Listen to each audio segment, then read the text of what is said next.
आप कौन लोग लिखाया है, किसकी जानकारी को फलना कब्जा कर लिया, कहाँ आवेदन है? ज्यादा है कुछ ये है मतलब से मुश्किल जो किया है एक बार डीएम साहब यही सब अराजकता फैलाएगा, लॉ एंड ऑर्डर बर्बाद करेगा। आप देखवा लीजिए कि कौन भू माफिया इस तरह का खेल खेला है और ऐसे लोगों के जमीन पर कैसे वो रास्ता निकाल रहा है। नहीं देखवा लीजिए, डर से लोग बोल भी नहीं पा रहे हैं कि कौन लोग लिया है। कभी शिकायत किया है? हाँ, केस भी किया हुआ है, केस भी किया हुआ है। कहाँ? न्यायालय, पूर्णिया न्यायालय में। वो अलग है, वो तो न्याय नहीं आ रहा, वहां से निर्णय नहीं आ रहा। सही बात है, आपने लिखा है वहां से नहीं आ रहा है। लेकिन ये जो बेचने वाला जो है दूसरे दो लोगों के नाम पे कैसे हो गया? अगर मान लो बेच भी दिया, और ये तो बिकाऊ है ही नहीं जमीन, तो पर्चा की जमीन या इस तरह की बंदोबस्ती जमीन। हालांकि न्यायालय में चल रहा है ये केस। बिक्री हुआ है वो बहुत पहले, मतलब 98 में केस भी किया, लेकिन पैसा नहीं है, लड़ नहीं पा रही है।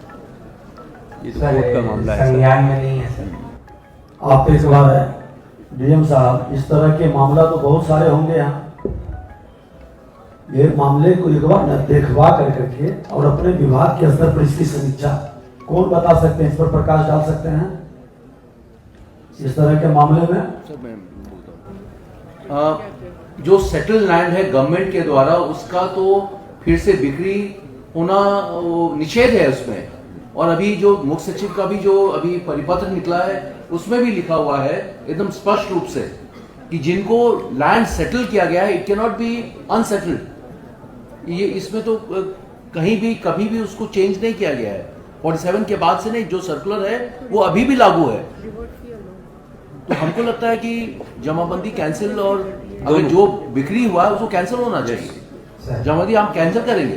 पहले वेरीफाई, जी सर मैं इसमें जी बोल दी, पहला वेरीफाई कर लीजिए कि इनको वाकई में हुआ है, पहला बात। दूसरा, अगर किसी के नाम पे जमाबंदी बन गया, अब इनिशियो वॉइड है, इसलिए कैंसिल करने के लिए आप प्रस्ताव दीजिए। यस, बिगिनिंग से ही वो गलत है।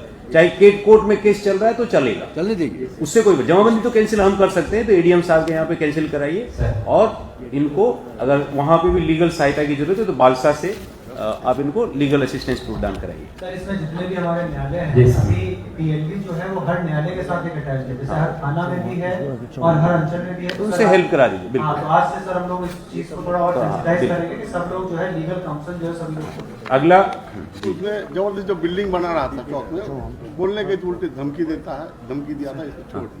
ठीक है, ठीक देखिए, इसको नोट कर लिया मैंने, आपका नाम वगैरह, उसको मदद से देखिए। हरे राम दास, अगले आप जा सकते हैं। हरे राम दास, एक मिनट। तो इस तरह के सारे मामले में,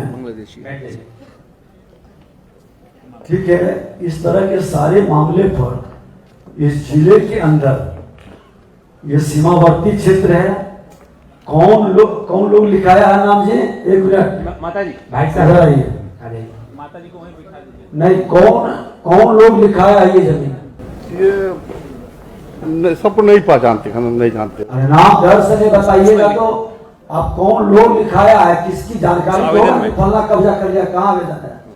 उसमें तो सब ज्यादा है कुछ ये है, मतलब से मुश्किल। जो किया है एक बार डीएम साहब यही सब अराजकता फैलाएगा, लॉ एंड ऑर्डर बर्बाद करेगा। आप देखवा लीजिए कि कौन भू माफिया इस तरह का खेल खेला है और ऐसे लोगों के जमीन पर कैसे वो रास्ता निकाल रहा है। और माननीय न्यायालय के अंदर मामला है तो माननीय न्यायालय देखेंगे, लेकिन हमारे विभाग के न्यायालय में ये तो त्वरित गति से निर्णय हो। मेरा विभाग का अंदर सीईओ स्तर पर, डीसीएलआर स्तर पर, एडीएम स्तर पर, डीएम और कमिश्नर स्तर पर इसका निर्णय हो। ठीक है, जाएगा माननीय न्यायालय जो निर्णय करेंगे वो स्वीकार होगा और अपना पक्ष भी माननीय न्यायालय में तरीके से रखा जाएगा, पूरी ढंग से पूरी तैयारी करके। आपका क्या नाम हुआ? नहीं देखवा लीजिए, डर से लोग बोल भी नहीं पा रहे हैं कि कौन लोग लिया है।